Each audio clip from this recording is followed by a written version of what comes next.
اعوذ باللہ من الشیطان الرجیم بسم اللہ الرحمن الرحیم وبہ نستعین وصلی اللہ علی سیدنا محمد وآلہ الطاہرین ولعنۃ اللہ علی اعدائہم اجمعین من الآن الی قیام یوم الدین۔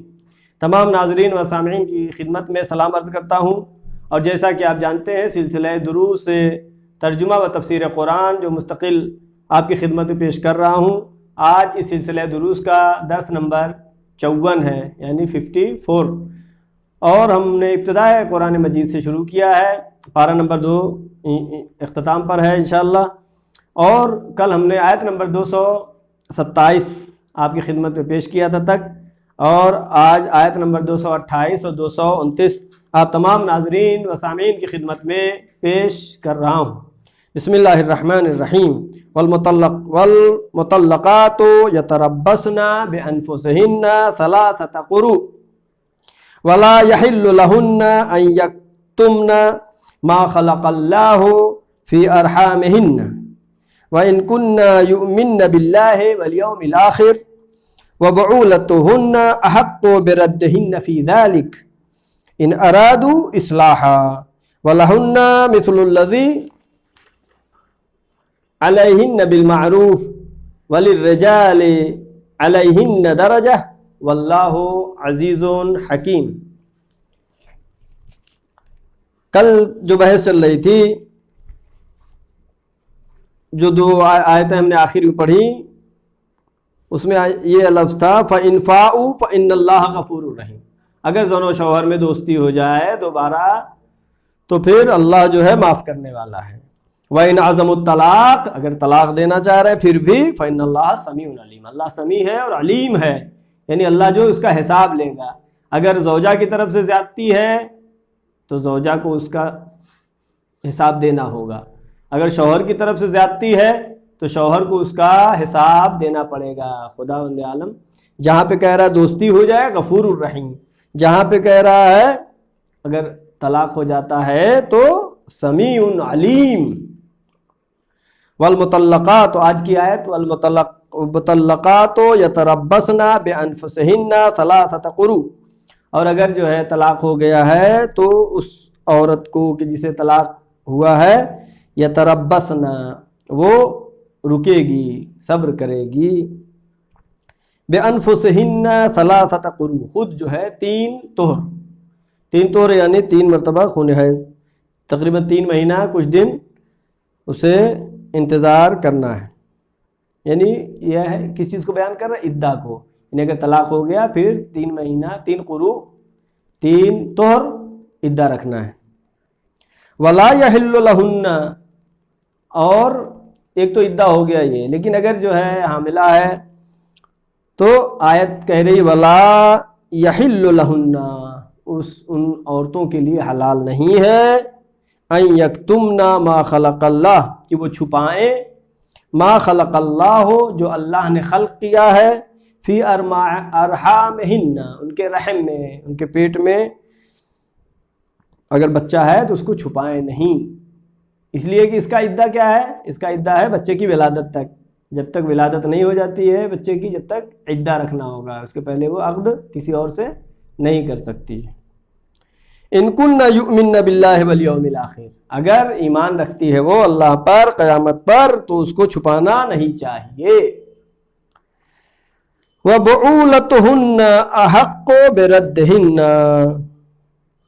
اور شوہر احق ہے، یعنی شوہر بہتر ہے، اگر جو ہے میل جول ہو جاتا ہے دوبارہ وہ شادی کرنا چاہ رہی ہے، بعولتہن، ان کے شوہر احق یعنی زیادہ مستحق ہیں، بردہن فی ذلک، کہ ان کو پلٹایا جائے انہی کی طرف، یعنی جو مدت مذکور ہے،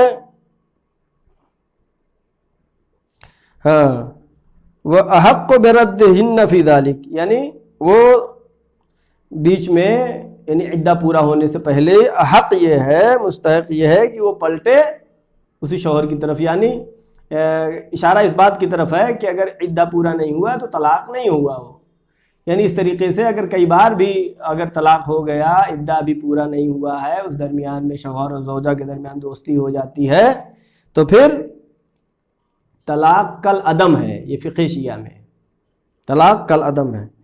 ان ارادو اصلاحاً، اگر یہ اصلاح کرنا چاہ رہے ہیں، لڑائی جھگڑا ختم، قاعدے سے اچھے سے پیار و محبت سے رہنا چاہیں، تو پھر نکاح بھی پڑھنے کی ضرورت نہیں ہے اگر عدے میں رجوع کر لیتا ہے۔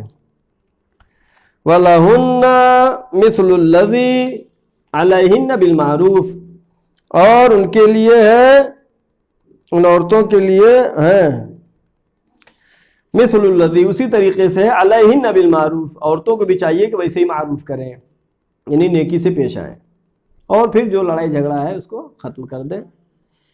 تو یہ ہاں آگے آیت ہے وَلِلرِّجَالِ عَلَيْهِنَّ درجہ، پہلے مردوں کے لیے جو ہے درجہ ہے، افضلیت ہے، فضیلت ہے اس سلسلے میں۔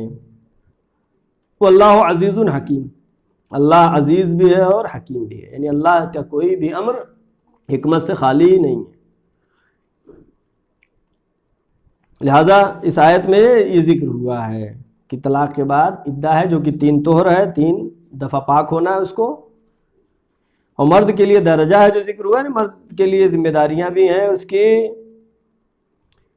اور ورنہ جو ہے اسلام میں عورت مرد کالا گورا سب برابر ہیں، غلام کنیز جو بھی ہے، اسلام کہتا ہے تمام انسان برابر ہے۔ ان اللہ عزیز حکیم، خدا حکمت والا ہے، لہذا خدا نے طلاق کو سخت بنایا ہے اور نکاح کو آسان بنایا ہے۔ طلاق کے لیے شرطیں رکھی ہیں کہ طلاق کب ہو سکتا ہے، پاک ہو اور 2 گواہ موجود ہو، صیغہ عربی میں جاری کیا جائے، قصد اور ارادہ رکھتے ہوں۔ لہذا خداوند عالم نے شرط و شروط رکھے طلاق کے لیے تاکہ طلاق جو ہے اس سے بچا جا سکے۔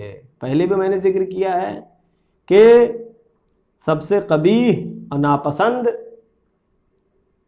مباحات میں، جائز چیزوں میں یہ طلاق ہے، لہذا ان سے چاہیے کہ اگر کہیں اختلاف بھی ہوتا ہے تو آپس کے اختلاف، رشتہ دار، بھائی بہن، والدین، اس طرح کے اختلافات کو آ کر کے ختم کریں۔ اس لیے کہ اس کی پہلی آیت میں تھا کہ لڑکی کے باپ نے کہا کہ ہم اس بارے میں گفتگو نہیں کریں گے، حکم ہوتا ہے نہیں جاؤ گفتگو کرو اور لڑائی جھگڑا اختلاف کو ختم کراؤ۔ اور نکاح کے معنی لغت میں کیا ہے؟ گرہ کو کھولنا، آزاد کرنا۔ اصطلاح میں کیا ہے؟ طلاق اپنی منکوحہ کو قید نکاح سے آزاد کر دینا، تو ایک طرح کی آزادی ہے۔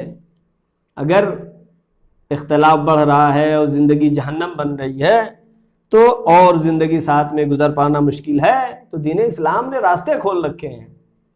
ایسا نہیں ہے کہ جیسے ہندو مذہب میں ہے کہ نہیں اب ہو گیا ہے تو چاہے جیسے بھی ہو مرو کٹو جلو رہنا ہے، دین اسلام یہ نہیں کہتا۔ اسلام قانون بتاتا ہے، یہ اللہ کی کتاب ہے جس نے انسان کو پیدا کیا ہے، اس نے یہ قانون بتایا ہے کہ ایسا نہیں ہے کہ اگر مزاج نہیں مل رہا ہے اور اختلاف ہے تو پھر راستہ کھلا ہوا ہے۔ اور پھر طلاق کے سلسلے میں ایک بات کا ذکر کرنا ضروری ہے، اس کی اقسام طلاق کتنی قسمیں ہیں؟ طلاق 2 طرح کے، ایک طلاق رجعی ہے، ایک طلاق بائن ہے۔ رجعی کا مطلب کیا ہے؟ یعنی اس میں رجوع کر لے، جسے طلاق دیا شوہر نے رجوع کر لیتا ہے عدہ سے پہلے تو کل عدم ہو گیا، اور 2 مرتبہ جو ہے رجعی ہے، یعنی ایک مرتبہ طلاق دیا، عدہ پورا ہو گیا اور الگ ہو گئے، پھر نکاح ہوا، پھر طلاق ہوا، پھر عدہ پورا ہو گیا، یہ 2 طلاق ہوئے طلاق رجعی۔ اب تیسری مرتبہ جب طلاق دیتا ہے تو اس کو طلاق بائن کہتے ہیں۔ یہاں پہ آپ سنتے رہتے ہیں میڈیا وغیرہ میں حلالہ کی ضرورت ہے، محلل کی ضرورت ہے۔ محلل کی ضرورت اس صورت میں ہے جب تیسرا طلاق ہوتا ہے، آگے آیت آئے گی اس کے بارے میں توضیح پیش کروں گا۔ تو طلاق کی 2 قسمیں ہوں گی، طلاق رجعی اور طلاق بائن۔ پھر اس کے بعد بائن میں طلاق کی 2 قسمیں ہیں، ایک خلع ہے، ایک مبارات ہے۔ خلع، اس طلاق خلع اس کو کہتے ہیں کہ جہاں پر زوجہ جو ہے شوہر کو پسند نہیں کرتی ہے، لہذا جو ہے اپنا مہر معاف کر دیتی ہے یا کچھ اور پیسہ دے کر کے شوہر کو راضی کرتی ہے اور طلاق لیتی ہے، اس کو کہتے ہیں طلاق خلع۔ اس کے مقابل میں طلاق مبارات، مبارات کا مطلب ہے زوجہ شوہر کو پسند نہیں کرتی اور شوہر زوجہ کو پسند نہیں کرتا ہے، اور پھر طلاق ہوتا ہے جس کو طلاق مبارات کہتے ہیں۔ اب آیت نمبر 229 پڑھیں گے۔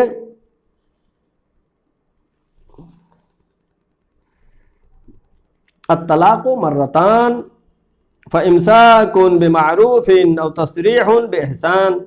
الطلاق مرتان، طلاق دو مرتبہ ہے، جو بھی میں نے بیان کیا کہ دو مرتبہ طلاق کیا ہے؟ طلاق رجعی ہے، جس میں رجوع کر سکتے ہیں، اور رجوع کر سکتے ہیں، محلل کی ضرورت نہیں ہے، اور پھر عدہ کے اندر جو ہے تینوں طلاق میں رجوع کر سکتے ہیں.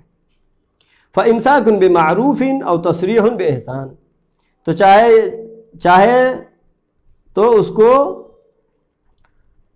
نیکی کے ساتھ، اچھائی کے ساتھ اسے روک لے، اور تسریح باحسان، یا احسان کے ساتھ اس کو چھوڑ دے.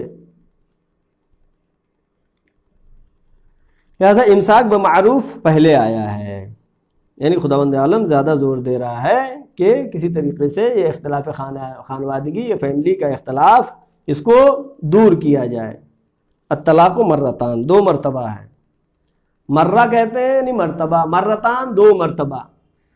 اہل سنت میں طلاق کیا ہے؟ ایک مرتبہ نکاح ہوا ہے کہتے ہیں طلاق طلاق طلاق، تین طلاق. شیعہ فقہ کہتی ہے جب نکاح ابھی ایک ہی ہوا ہے تو طلاق تین نہیں ہو سکتا ہے. ایک نکاح ہوا ہے اس کا طلاق ہو گیا، پھر نکاح ہوا ہے پھر اس کا طلاق ہو جائے، پھر نکاح ہوا ہے پھر اس کا طلاق ہو. نہ کہ جو نکاح ایک ہوا ہے آپ کہیں طلاق تین ہو جائے، ایسا نہیں ہو سکتا. طلاق مرتان، قرآن کہہ رہا ہے طلاق دو مرتبہ ہے.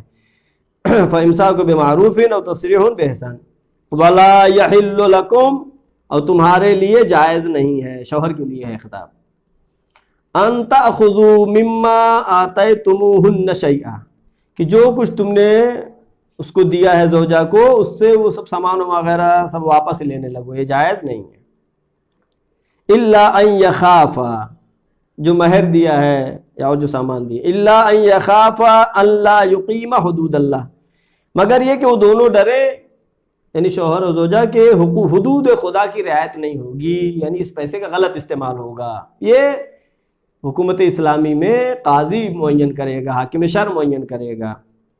فَإِنْ خِفْتُمْ أَلَّا يُقِيمَ حُدُودَ اللَّهِ، اگر تم ڈرتے ہو، خطاب کس سے؟ سماج سے، معاشرے سے، مومنین سے. اللہ یقیم حدود اللہ، کہ وہ حدود خدا کی مراعات نہیں کریں گے. فلا جناح علیہما، تو ان کے اوپر کوئی حرج نہیں ہے. فیما افتدت بہ، کہ وہ عورت جو ہے، جو اس نے فدیہ لیا ہے، جو مہر لیا ہے، اس کو معاف کر دے اور طلاق خلع لے لے. فلا جناح علیہما فیما افتدت بہ تلک حدود اللہ، یہ تمام اللہ کے حدود ہیں، اللہ کے قوانین اور قاعدے ہیں. فلا تعتدوها، اس سے تعدی نہ کرو، اس سے زیادتی نہ کرو، جتنا بتایا اتنے ہی پہ. ومن یتعد حدود اللہ، اور جو حدود خدا سے زیادتی کرے، فاولئک هم الظالمون، وہ ظالموں میں سے ہے. اللہ جس کو ظالموں میں سے کہے اس کا ٹھکانہ جہنم کے علاوہ اور کچھ نہیں ہو سکتا ہے. لہذا اس طلاق کے مسئلے کو خداوند عالم نے قرآن مجید میں صراحتاً بیان کیا. طلاق مرتان، یعنی دو مرتبہ رجعی ہے. فامساک بمعروف او تسریح باحسان، اور فامساک بمعروف، چاہے تو نیکی کے ساتھ، حسن سلوک کے ساتھ اسے روک لے، یا پھر جو ہے جدا ہو جائے. یہ آیت کیوں آئی کہ الطلاق مرتان، کہ دو ہی مرتبہ ہے اور تیسری مرتبہ طلاق بائن ہو جائے گا، پھر محلل کی ضرورت پڑے گی. چونکہ عرب جاہلیت میں اسلام سے پہلے ایک کھیل تماشے کی طرح ہو گیا تھا. آج طلاق دیا کل نکاح ہو گیا، پھر طلاق دیا نکاح ہو گیا. یہ بری عادت ان کے اندر پڑ چکی تھی. لہذا اسلام نے آ کر کے روک دیا، کہا نہیں، دو مرتبہ رجعی، ایک مرتبہ بائن، اور 4 5 10 مرتبہ نہیں. اور جیسے کہ میں نے پہلے بھی ذکر کیا کہ فقہ شیعہ میں ایک بار جب طلاق نکاح ہوا ہے، فقہ شیعہ کہتی ہے تو طلاق بھی ایک ہی ہوگا. جب دوسرا نکاح ہوا ہی نہیں تو پھر دوسرا طلاق کیسے ہو سکتا ہے ایک بار میں؟ واضح ہے بالکل. جو اردو بھی ترجمہ جانتا ہے جا کر کے دیکھے قرآن میں. پہلے کیا ہے؟ امساک کا حکم کیا ہے. فامساک کہ چاہیے کہ روکے، پھر تسریح باحسان کہ چھوڑ دے احسان کے ساتھ، اس میں بھی لڑائی جھگڑا اختلاف نہ ہو، آخر میں خوش ہو. یعنی کوئی ہدیہ وغیرہ الگ سے گفٹ دے. ہاں ایک چیز جو ہمارے یہاں اصلاً رعایت نہیں کی جاتی ہے، البتہ ہونا نہیں چاہیے، طلاق پھر ہوتی ہے تو اس میں اس چیز کی مراعات نہیں ہوتی. وہ کیا ہے کہ ایام طلاق میں زوجہ کا خرچ شوہر کے ذمے ہے جب عدے میں ہے وہ، اور اسی گھر میں رہے، تب یہ صدق ہوگا کہ چاہے تو رجوع کرے چاہے تو رجوع نہ کرے. اگر الگ ہے تو رجوع کرنا کوئی معنی نہیں رکھتا ہے، سمجھ میں نہیں آئے گا.